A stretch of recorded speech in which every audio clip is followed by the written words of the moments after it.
कोमल पारवे. मी जास्त काही बोलणार नाही, तुम्ही तर सगळं अनुभवलंय, फक्त माझा छोटासा अनुभव सांगते. मी पहिल्या दिवशी इथं आले होते, तुमच्यातच बसले होते. पहिली बसले, सरांनी पहिल्यांदाच उठवलं.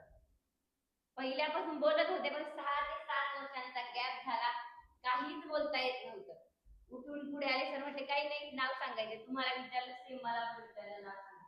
मी अशी, नमस्कार मी कोमल पारवे, एवढंच बोलले, खाली जाऊन बसले. तुम्ही तरी सांगितलं काय काम करता, मी तर ते पण सांगितलं नव्हतं. त्यानंतर दुपार गेली, तुमच्यासारखंच मला पण मी नक्की शिकल काही तर होईल का वक्ता, बोलेल का, त्या प्रश्नात दुपारी सरांनी एकच वाक्य सांगितलं, कोणाच्या बापाला घाबरायचं नाही, फक्त आपल्या बापाला सोडून. आणि तेवढं एकच वाक्य डोक्यात ठेवलं आणि सुरुवात केली. तेव्हा ना आमच्या बॅचला ना व्याख्याते होते, व्याख्याते ते 5 लाख लोकांसमोर व्याख्यान देत होते आणि ते खूप छान बोलायचे. आणि संध्याकाळी मी त्यांच्यासोबत मेडलसाठी आले होते नॉमिनेशन मध्ये. मग भारी वाटलं, आयला हे एवढं बोलतात, मी यांच्यासोबत आले म्हणजे नक्की आपल्यात काहीतरी आहे, आपण काहीतरी करू शकतो. मग दुसऱ्या दिवशी, तिसऱ्या दिवशी मी 17 मिनिट बोलले, 17 मिनिट. मला पहिल्या दिवशी एकही मिनिट बोलता येत नव्हतं, मी तिसऱ्या दिवशी 17 मिनिट बोलले. त्यानंतर ठरवलं की घरी तरी काय करणार आहे, मग आम्ही ऑफिस जॉईन केलं. ऑफिस जॉईन केल्यानंतर सर आम्हाला रोज काही ना काही सांगत असतात.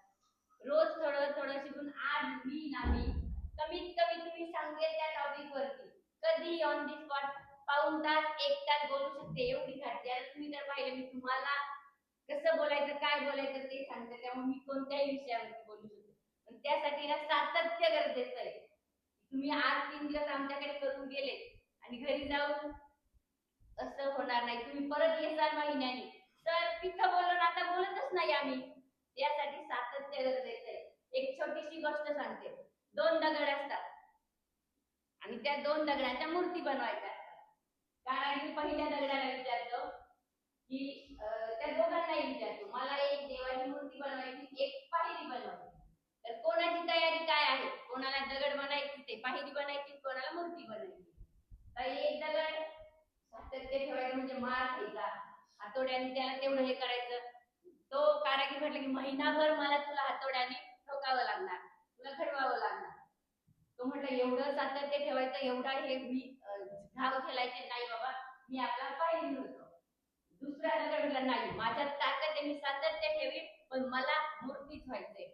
झालं, त्याला मूर्ती व्हायचं होतं त्याला मूर्ती बनवलं, त्याला पायरी व्हायचं होतं त्याला पायरी बनवलं. रोज मंदिराचं काम झालं, लोक रोज दर्शनाला यायची, तो पाहिलं होतं त्याच्यावरती पाय द्यायची आणि तो मूर्ती होती त्याचं दर्शन घ्यायची.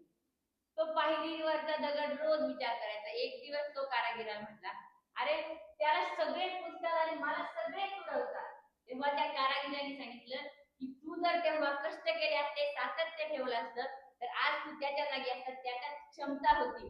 म्हणून त्यांनी सातत्य ठेवलं, का तर घाव खायचे आणि म्हणून त्याची मूर्ती झाली, लोक त्याला नमस्कार करतात. आणि तुझ्या कंटाळा होता म्हणून तू आज पायरीपट्टी आहे, त्यामुळे तुम्ही सातत्य तुम्हाला मूर्ती व्हायचं की पायरीच राहायचंय. एवढंच सांगताय, थांबताय.